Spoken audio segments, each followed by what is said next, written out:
वैसे तो चंबल क्षेत्र को लोग गरजती हुई बंदूकें और थर्राते बीहड़ के रूप में जानते हैं, लेकिन चंबल की अपनी अलग शौर्य गाथा है। इस शौर्य गाथा को लिपिबद्ध किया है ग्वालियर से जुड़े हुए लेखक और मुंबई में काम कर रहे कलाकार पवन सक्सेना ने अपनी किताब चंबल का शौर्य में।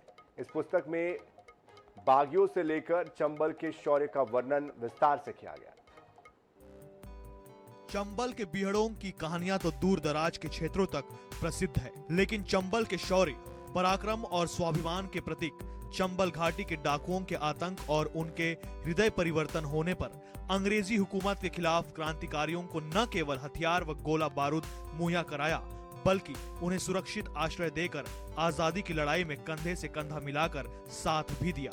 इसी शौर्य का वर्णन ग्वालियर से जुड़े लेखक और मुंबई में काम कर रहे कलाकार पवन सक्सेना ने अपनी किताब चंबल का शौर्य में करीने से सहेजा है।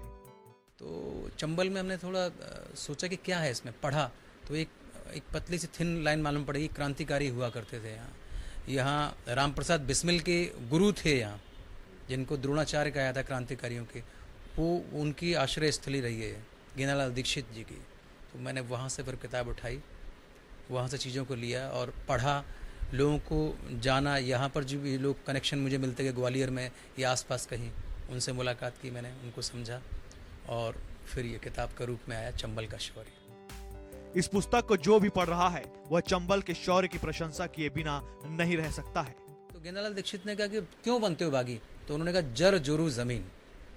तो उन्होंने कहा और भारत माँ, जिनको अंग्रेज रौंदते हैं उनके लिए तुम्हारी कोई जिम्मेदारी नहीं बनती, कोई तुम्हारी आत्मा नहीं कचोटती। तो उन्होंने कहा हम कैसे करें, हमें तो कोई भरोसा ही नहीं करेगा। बोला सोच लो, अगर तुम अपनी दशा बदलोगे, दिशा बदलोगे तो दशा निश्चित बदल जाएगी। और उन्होंने वही किया, मातृवेदी की स्थापना की और उसमें उन्होंने उन डाकुओं को जिनका हृदय परिवर्तित हो गया, जो देश प्रेम में जागृत हो गए, जोड़ा और उसका रूप है चंबल का शौर्य। चंबल क्षेत्र की छवि को सुधारने के लिए पवन सक्सेना का यह प्रयास मील का पत्थर साबित होगा। साथ ही उन बागियों के पराक्रम को लोगों को समझने में मदद मिलेगी, जिनके अंदर अभी तक सिर्फ बंदूक की नोक पर सिर्फ लूट की वारदातों को अंजाम देने का कलंक लगा हुआ था। ग्वालियर चंबल संभाग को आमतौर पर डकैतों की स्थली के रूप में देखा जाता है और उस छवि को सुधारने के लिए पवन सक्सेना, जो ग्वालियर के मूल निवासी हैं, उन्होंने एक किताब लिखी चंबल का शौर्य। उसमें डकैतों की भूमिका दिखाई, ग्वालियर चंबल संभाग का शौर्य दिखाया और इसके अब कई प्ले भी हो गए हैं, जिसको इसमें जन जागरण के लिए इस किताब का उपयोग किया जा रहा है।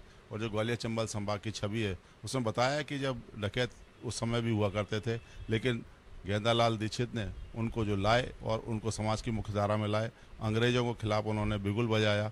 यानी कि जो डकैतों की जो छवि थी वो एक अलग तरह की इस किताब में प्रस्तुत की गई है, जो अभी वर्तमान में देखने को मिलती है। लेकिन चंबल के शौर्य में ग्वालियर का उजियारा पक्ष और जो यहाँ का जो बलिदान है उसको दिखाने की पूरी कोशिश की गई है। कैमरामैन अजय उपाध्याय के साथ जावेद खान, INS न्यूज़ ग्वालियर।